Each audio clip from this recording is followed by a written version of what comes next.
Greetings and welcome to this edition of Positronic Hypersonic. I'm Barry P. Cook, and we're here to talk to you about Star Wars Tales of the Empire, all 6 episodes of which were released just today on May the 4th, which of course is Star Wars Day. I checked them out early this morning, and I have to say I liked these episodes. I don't know that I liked them quite as much as I liked the episodes of Tales of the Jedi, which I thought were really, really great, aside from a couple of wonky things. And that's not so much because there's anything wrong with these episodes. I just didn't think they were quite as impactful because the characters involved, that the episodes focus on are not super important characters in the Star Wars universe. The characters they focus on are Morgan Elsbeth, whom we know, of course, from Clone Wars, and most recently Ahsoka, the Ahsoka show, and Barriss Offee, if I'm saying that name correctly, who of course we know from the Clone Wars. And I thought the stories that they told for these two characters were good. I thought they were thought-provoking and emotional, but I didn't feel, any sense of holy crap from them because these are not terribly important characters in the Star Wars universe. But putting that aside, I thought the episodes were really great. And I'm not going to break down each episode. They're very short, but that would still take kind of a long time. But basically, the first 3 episodes tell a little backstory on the Morgan Elsbeth character. Of course, she is a Night Sister from Dathomir, Darth Maul's planet, and she is a villain in the Star Wars universe.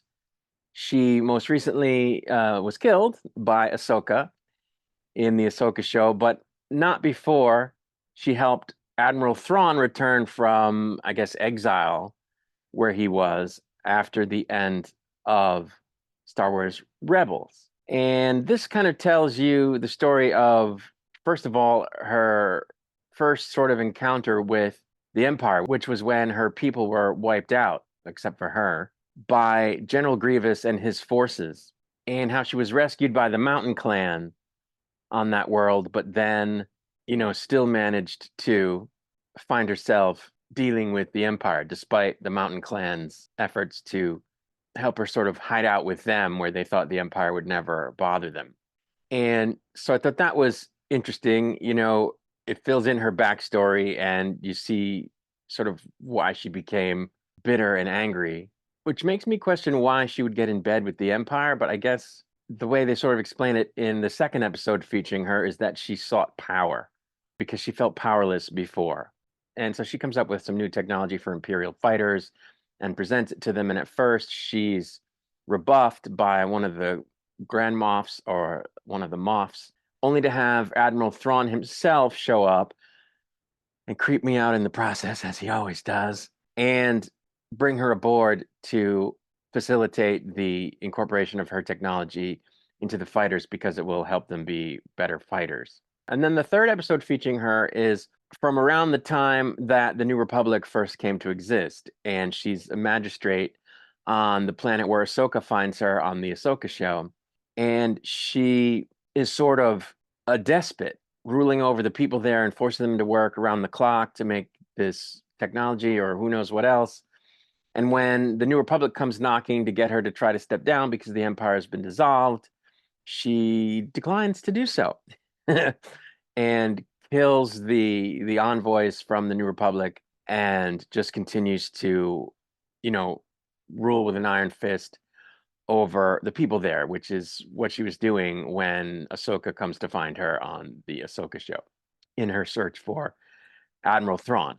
So I thought those were good episodes. It's good to get the backstory of that character, but again, not a huge character in the universe and a character that's now deceased. So I didn't find the story to be terribly impactful, that it had really any weight, but it was, it was okay for that story to be told. And General Grievous, and it's just so well animated, and the score is so good and the voice acting is so good that it's just a joy to watch, even if at the end you go, huh, okay.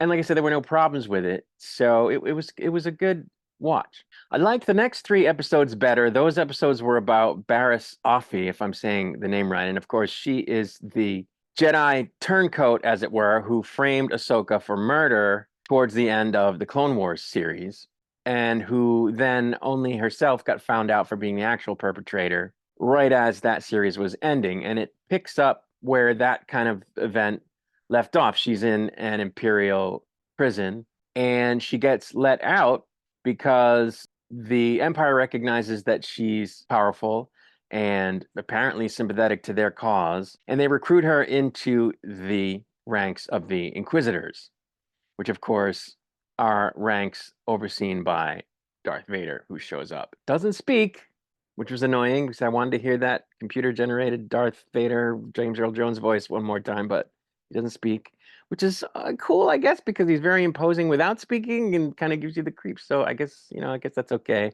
But we see how she then comes to be disillusioned with the Empire and how they do things, and at least how her other Inquisitor sister does things, which is ruthlessly, without regard for sentient life, apparently.